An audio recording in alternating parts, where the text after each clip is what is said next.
Hello and welcome to Marketing Global Edition with me, Jasmine Montgomery. And me, Piers Jasmine. So, Jasmine, what are we going to talk about today?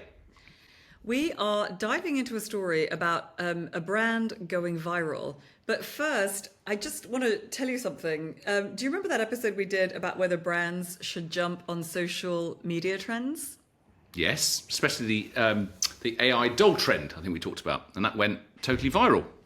Yeah, so what was great was that our episode actually went viral. We hit 200,000 views on YouTube. No way. That's quite a lot, actually. That's brilliant. Wow. Imagine that. A podcast on going viral, going viral. I know, it was so funny. I was just very pleased about that, and it was ironic in a good way. So, but thank you to anybody who contributed to that.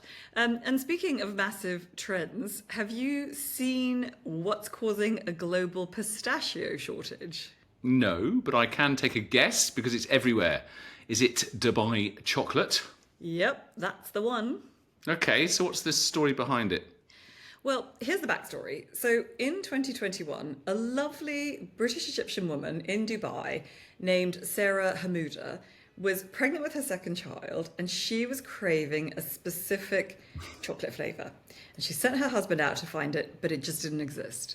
So being the entrepreneurial soul that she is, and with her husband, they decided to make it themselves. No, that's quite cool. And that's the pistachio flavoured Dubai chocolate, yeah? Yeah, Is that right? so it's actually a mixture of pistachio cream, tahini, and a crunchy shredded phyllo pastry, which is a kind of Arabic staple in desserts. It's called 𝐭𝐝, and I'm sorry if I'm mispronouncing it. 𝐭𝐝. So they launched a brand I think I around know it. how to pronounce that. It's ǩunafe. 𝐭𝐝. Oh, I'm so sorry. Thank you very much. Thank goodness you're here to tell me how to pronounce things in Arabic, For because we once. all know how good your Arabic is. Say it again. ǩunafe. 𝐭𝐝. Okay, ǩunafe. thank you. ǩunafe. 𝐭𝐝. All right. So they launched a brand called Fixed Dessert Chocolatier, and Fix is kind of freaking interesting experience or something like that. Freaking indulgent experience, I think. Anyway, something like that. It's a very cute name. But it didn't actually go global until 2023. So initially they were sort of making 2 or 3 bars a day in their kitchen. And then suddenly in late 2023, this TikTok influencer, Maria Vehera, posted a video of herself eating the bar in her car, which was the thing she did, and raving about it. And she said, can't get 𝐭𝐝 of it. A pun on enough. 𝐭𝐝. She can't get enough of it, can't get 𝐭𝐝 of it. So the video racked up over 100 million views, making our 200,000 views look a bit pathetic, Anyway, frankly. But anyway, um, 100 million views. And, you know, demand went absolutely crazy. So there were orders flooding in and bars selling out in Dubai. And it just sparked a flood of copycats worldwide. And in an interview with the New York Times, Hamouda said that her company received over 30,000 orders after Vahira's video went up. I think it's absolutely nuts how global this trend's gone. Sorry, pun there. Good pun, Piers. Is it pistachio nuts? How crazy this has gone. Anyway, I mean, what is crazy is you've got these pistachio chocolates and ice creams popping up everywhere. Yeah. I mean, you're on holiday, you're like, oh, that's new. Anyway, it's everywhere from Mumbai to Rome, everywhere. It's just so true. I mean, people are coming back from Italy telling me they've had Dubai chocolate ice cream, but it's every single little corner shop, bodega, whatever you want to call it, in London has somebody's knockoff brand of Dubai chocolate. It's completely fascinating. But the big boys have done it too. So Lidl has launched their own version. People were queuing up outside the stores before they even opened. They had to cap it to 2 bars per person and then sold out within hours. Waitrose, Sainsbury's, like all the big supermarkets here and in the States, Trader Joe's in the US, you know, it just flew off the shelves. Wow. Well, I've seen Lint's got one. Yeah. Dubai style chocolate, and that's Yeah. £10 sterling a bar. I mean, That's well, like it's completely insane because their normal bars, just a 75% dark chocolate, is £3.50. Yeah, that's right. Just shows the power of a social media craze, right? Yeah, so I think that's what we're going to talk about today is this question about craze, about kind of viral marketing, but also kind of scarcity marketing. Is a craze bump, as I think we're going to coin that term, is that actually good for a brand? Yeah, and we'll talk about whether it's actually been good for Fix chocolates, the guys Absolutely, because I mean they've gone from selling a few bars today to 500 a day or more, depending on the reports you read. That's got to be a good thing. Where are they selling them? Well, that's really interesting. So, they talk about how they make them fresh and they only release 2 slots. They're making them from like their own, they were making them from their own kitchen. Now they apparently have kind of a factory, but they only release 2 slots a day. They sell on Deliveroo. So basically, if you're in, you can only get it there, the proper original Fix Dubai chocolate, if you're in Dubai, because they have these, Deliveroo have slots that become available at 2 p.m. and at 5 p.m. And basically what happens is Fix release some product through Deliveroo at these 2 slots. You have to be in Dubai and you have to get onto the app quick to get one, and not everybody does. So there's this real sense of like scarcity and exclusivity.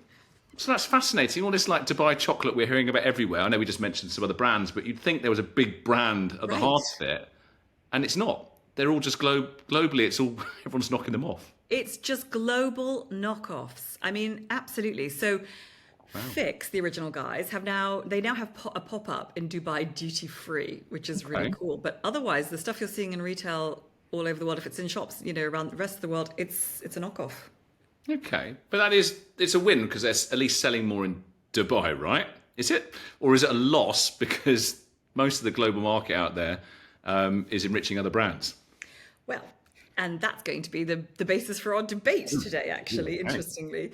So, I mean, I think, probably the answer is it's a bit of both. I mean, we will debate it nonetheless. But, they've definitely created a global taste trend, right? And, I think they're starting to build a great brand story around it.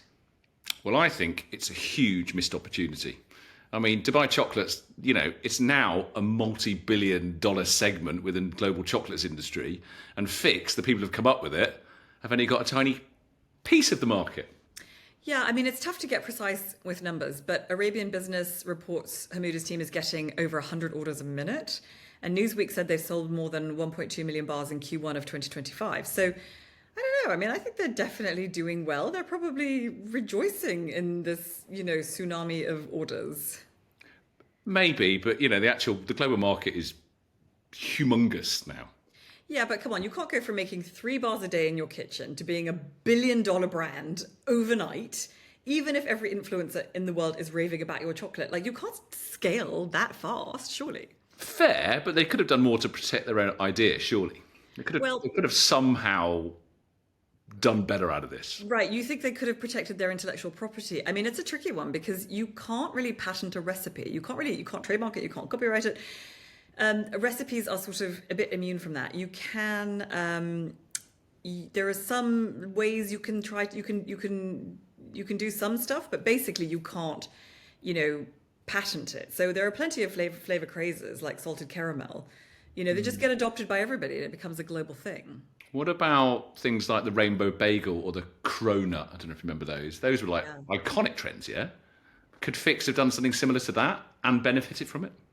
I mean, maybe. So one thing that they think they could have done is the term, but I mean, they could have tried to do some IP protection, but the term Dubai chocolate is actually very hard to do anything with. You can't really trademark it. It's geographically descriptive, so it's very hard to trademark internationally. Ah, yeah, but they have. Fix has tried to own their own space by branding their bar as, wait for it, can't get 𝐭𝐚𝐝 of it. You just mispronounced it. You told me it was 𝐭𝐚𝐝. It is 𝐭𝐚𝐝. Oh my goodness. What did I say? Anyway, you can't get 𝐭𝐚𝐝 of it, which is more distinctive. Yeah, anyway, I'm not the best at pronouncing things, as we learned last week. Yes, we learned that you are not the master of pronunciation. That is true. I think that, so that's smart of them because like they have a problem, unfortunately Dubai chocolate itself isn't something they could really own as a term, but their sub-brands, yes. And also I think they've really nailed their visual branding, their packaging, their colors, even the look of the bar itself is very, very distinctive. Each bar sort of has beautiful design elements incorporated into it. So I think they've done a lot to build some very protectable design stuff in there. What about trade secrets? Could they have protected the recipe, put it in a safe and had that secret Yes. recipe that you see like on cartoons and stuff. Yes, like sort of Coca-Cola. That's the thing I was searching for a minute ago in my head. Yeah, they could actually have used trade secrets potentially. So if they had, you can keep recipes confidential and get employees and partners to sign NDAs. So like Coca-Cola's famous sort of, you can have a secret recipe, KFC. You can. You have to make sure that, you enforce it with employees and so on. That would have been an option. Yeah. Okay. Well, they could try for a geographical indication protection. Like champagne. You can only really have champagne from the Champagne region. Otherwise, it's sparkling wine. Right. That's true. And, I think it's really interesting, the Dubai piece of the branding of Dubai chocolate. I find really compelling part of this story because I think they've actually leveraged off of Dubai's equity. I mean, I think Dubai itself screams luxury. So Dubai chocolate, they brought with it so much of a sense of bling lifestyle, of sort of, jet-setty, gorgeous, luxurious, etc. It's a great marketing asset. I'm not sure that, Djibouti chocolate or Dagenham chocolate would have had the same ring to it as Dubai chocolate did. Yeah. Okay. Fair point. And I do hear that it's been good for Dubai itself. There's even, it's even boosting tourism. People are going there to try and eat it. People are going there specifically to try and, because you have to be there to get the order through delivery. And it's why they're being very smart putting a pop-up in the airport. And they've done a tie-up with one of the Jumeirah hotels because they understand that it's promoting tourism, it's driving tourism. Tourists want Dubai chocolate. What else do you think Fix themselves should be doing to try and kind of ride this wave safely? Well, look, here's a double-edged sword. They could expand distribution to make their authentic bars more accessible, and they could fight the knockoffs. Yeah, but I guess expanding distribution, does that dilute their luxury feel? Yeah, it does. I mean, I think scarcity is what makes it so special. But if you scale up, well, anything, you scale up too fast, you risk losing that magic. And that's the real problem. The conundrum. Yeah. The conundrum, yeah.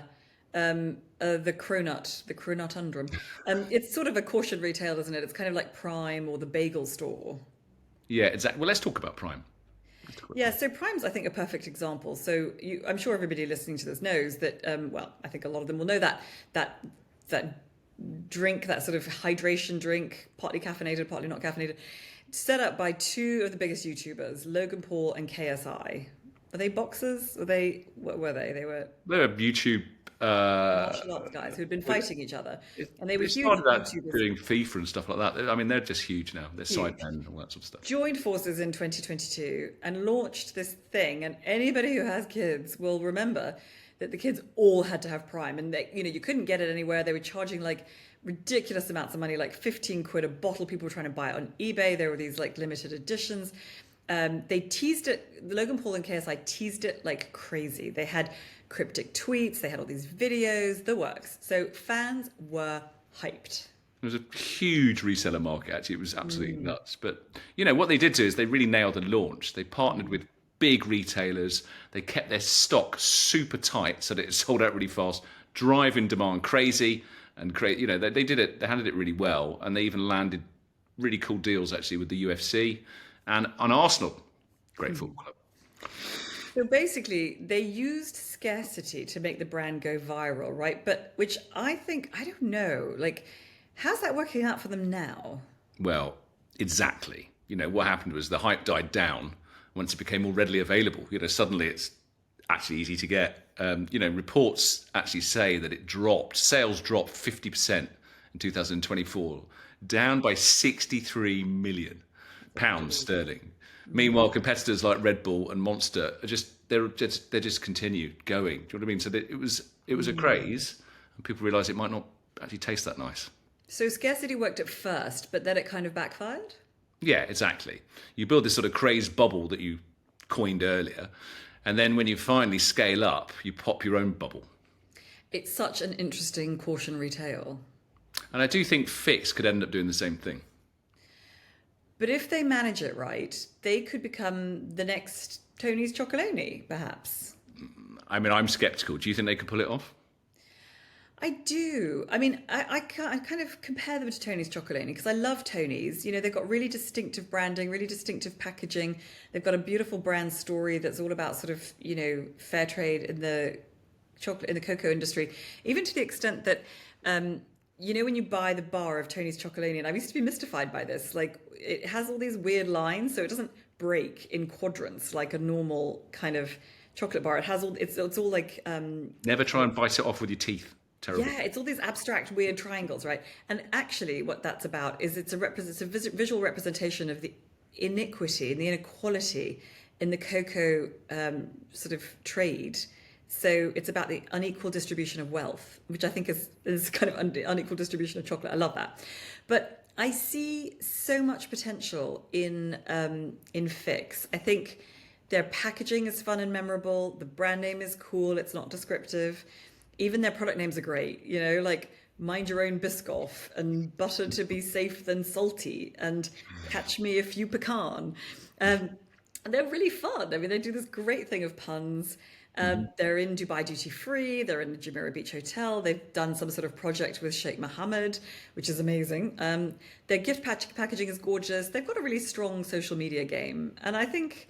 You know, Sarah and her husband are gorgeous. I mean, they themselves are gorgeous, right? She's kind of like Meghan Markle, but classier. Think like Queen Rania, and he's a total hottie. I think they've got star power. I think the brand's going to do really well.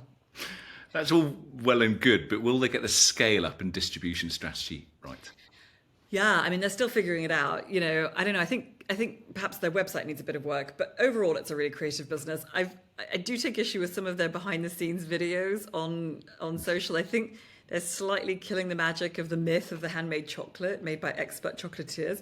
But they're a young brand trying stuff out, so more power to them. Okay, well, listen, you definitely love this brand, I can tell. I do, and I love seeing a homegrown Middle Eastern brand making waves globally. You know, it's always annoyed me that in the Middle East, like it's Western brands that do so well. It's imported chocolate dominating, and that's really annoying. You know, I'm delighted to see a Middle Eastern brand catering for Middle Eastern tastes. Okay, well, we've got our entire business on that idea, so yes, we're all rooting for Fix. Okay. Yeah, I mean, I am betting on a shop. Actually, some sort of shop in Dubai, but also a shop in London within the year. Okay, well, yeah, that's all for this week. I for one, hope that this podcast now goes viral. Yes, indeed. Let's hope this one does too. Okay, well, listen, thanks very much for listening. Same time next week. Do stay tuned for a little bonus feature in a second, but otherwise, bye for now. Bye. Jasmine, do you want to hear a chocolate joke? Always. Okay. What do you call a cat dipped in chocolate? I don't know, Piers. What do you call a cat dipped in chocolate? A Kit Kat. Oh man, that's just shocking. That's shocking. A shocker, Piers. That's a shocker. Okay, but I have one. This one sums up my whole attitude to life. Okay, you ready? Yeah. What's a chocolate lover's idea of a balanced diet? I don't know. A chocolate bar in each hand. And on that note... They're just terrible, aren't they? They're absolutely terrible. I can't believe we've inflicted those. I love rubbish jokes. You are the king of dad jokes, so it had to be done. Thank you. I'm very, very happy that we got this in at the end. Okay. I'll be looking for another opportunity. Feel free to send us your jokes, everybody. Thank you very much. Cheers. Bye. Thanks all. Bye. Marketing Global Edition is sponsored by 𝐒𝐭𝐴𝐧𝐧𝐬, the ad generator for small businesses that serves you effective and affordable ads in seconds. And by 7 Brands, the international advertising and branding agency that has worked with clients around the world from Coca-Cola to Facebook.